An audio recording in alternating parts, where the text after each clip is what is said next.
I'm probably dishing out old shit here, but I'm kind of just rehashing some stuff here. It's gonna sound like some rehashing of things that have been debated on YouTube and discussed on YouTube.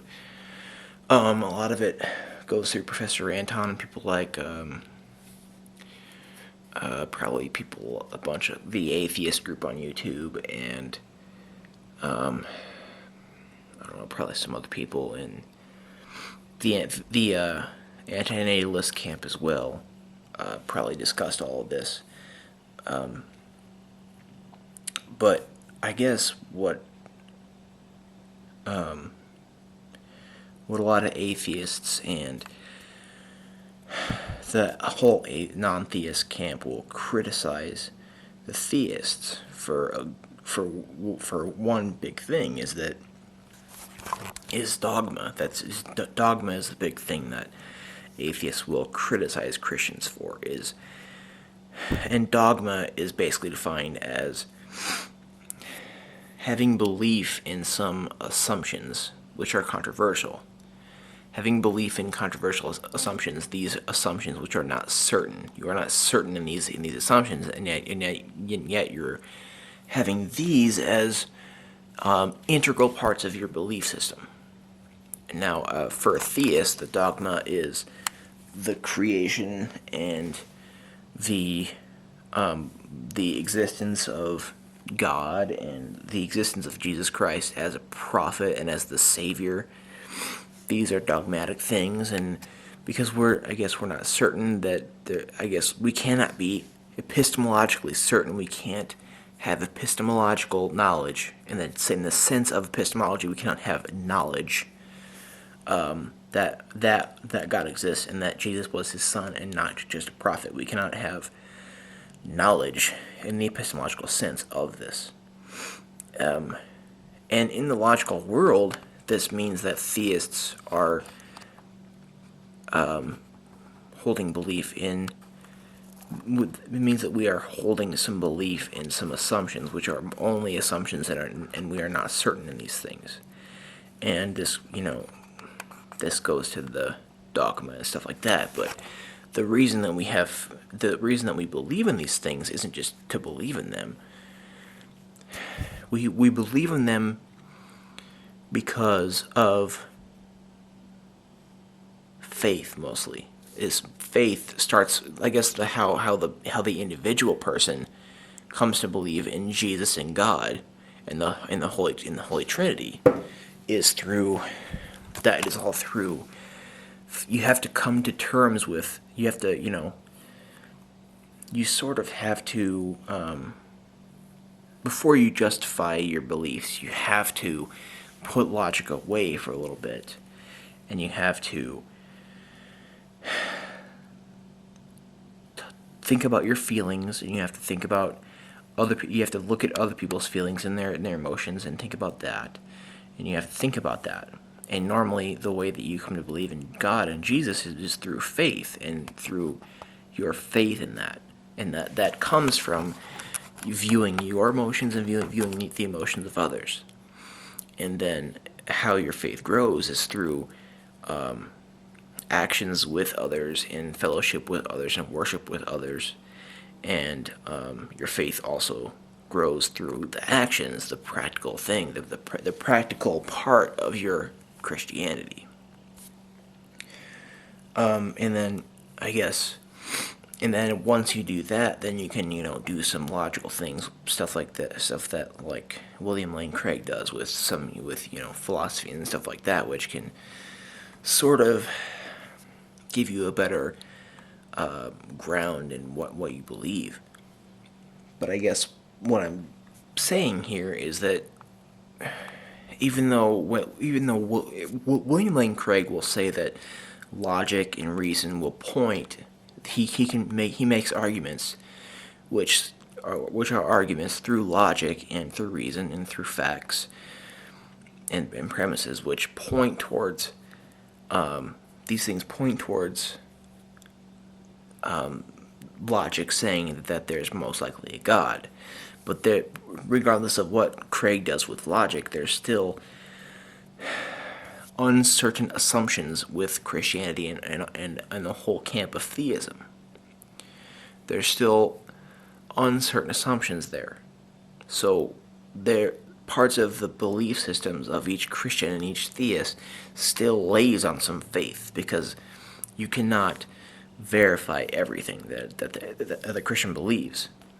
So it is known that Christians and theists believe what they believe, largely based on faith, right? And the theists get criticized for this.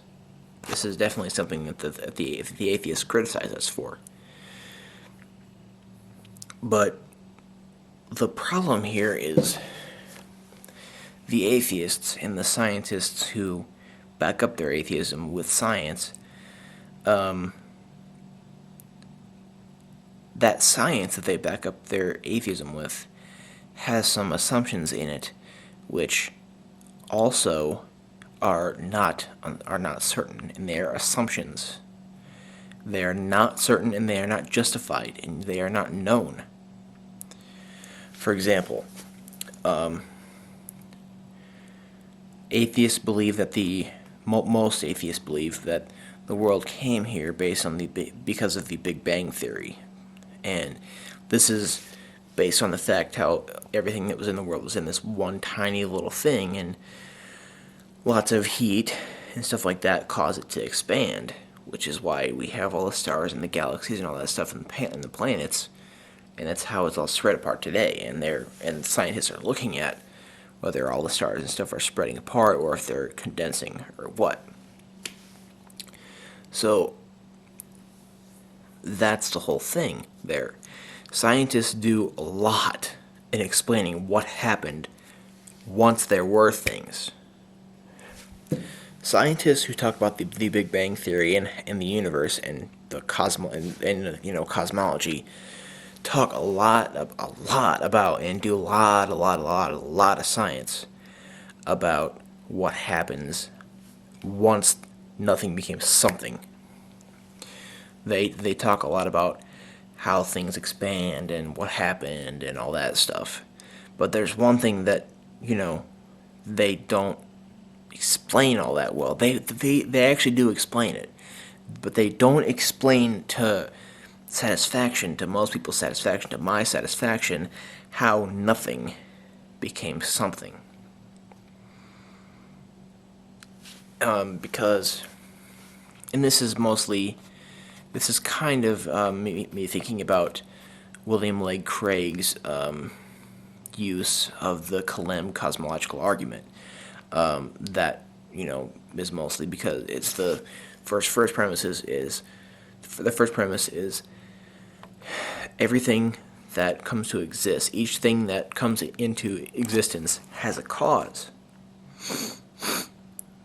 and that and I guess the nothing becoming something with the Big Bang Theory.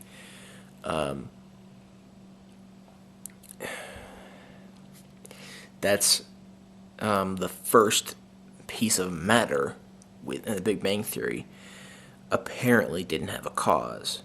So I guess Craig's argument with the Kalem cosmological argument is that either one of those premises is false, or one of those premises is false, or God most likely exists. And we have to, recognize that there's some supernatural thing that created the world which transcends spatio-temporality. That's kind of part of it. But I guess that's faith there. I view that as faith, because they explain it and they do some science on it, but they don't explain it that well. They don't explain how.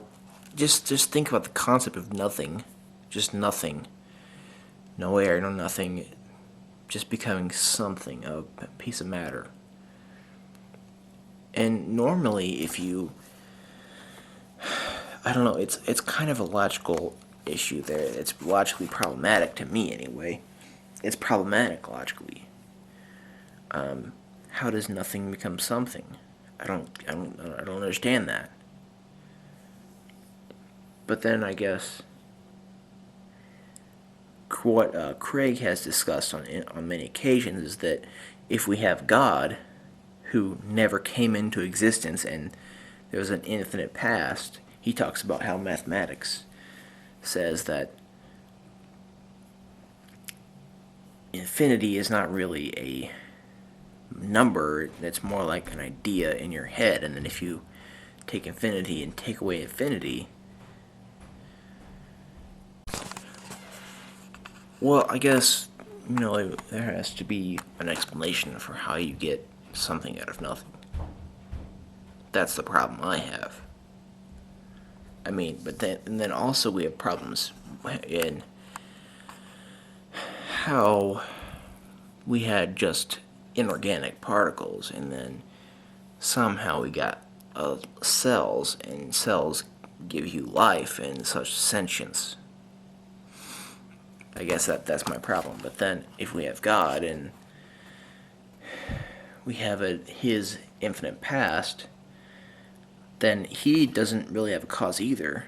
But then if we have his infinite past, and then William Lane Craig also talks about how infinity is not really a number, and if you take infinity away from infinity, you have mathematical problems. So he said that infinity. He was talking about how infinity is just an idea in your head, and rather than a value, because it's problematic there. So then Craig was inferring from this is that to explain the first cause, we have to, recognize that there are things extra spatiotemporal, and that there are things out there which are not within space and time, and that there is a being which created the first thing, which transcends. It transcends space and time. So yeah, I guess that's my problem there. But then, I guess the way that both of these, the creationists and the theists and the atheists, the way both of them carry on is through uncertain assumptions, right? Because for the atheist, it is not a certain assumption that the Big Bang Theory created the world, because we have the problem of nothing becoming something. It is not a certain assumption how that works. It's not a certain assumption, and what they do say about that is not a certain assumption either, because it doesn't totally explain how nothing became something. And then also there's uncertain assumptions discussing how inorganic matter became cells, and that somehow gave you sentience. There's uncertain assumptions there too. And then also we have the whole evolution thing, the whole thing I was talking about that in my other video, how the therapsid becomes a reptile. The therapsid is the reptile mammal that bridges the gaps, that has a little divider between reptiles and mammals. And I guess I have a problem with how do we go from a therapsid to the reptile, because because to show that the therapsid evolved into a reptile and also a mammal, we would have to show have to show relatively close adaptations and changes, which we have to bridge a lot of gaps there between the therapsid and the reptile.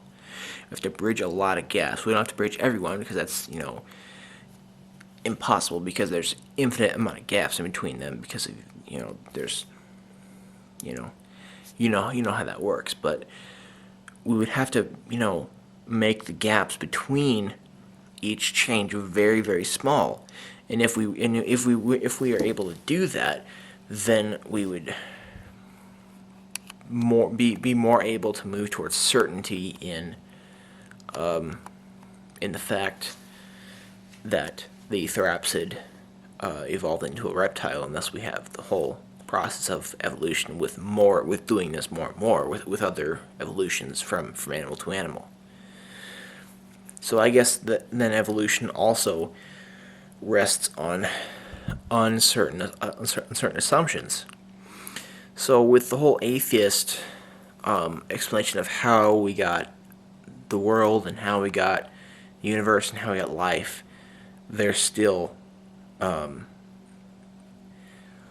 many uncertain assumptions. Thus, we get faith. Now, when I first was doing this, I recognized that it was a lot of rehashing of bullshit. I mean, a lot of rehashing of shit. I mean, because tons of people have talked about this before, but I feel like I needed to do that, again, just because I think it needs to be recognized that the atheists do not have a advantage, because they still have uncertain assumptions in their belief system, which leads to their belief system resting on their having faith rather than certainty through logic and factual exploration, leading them to certainty. So yeah, I think that the atheists and the theists are definitely not the atheists are definitely not having the advantage. And if anybody does, tell me something to read which would tell me otherwise.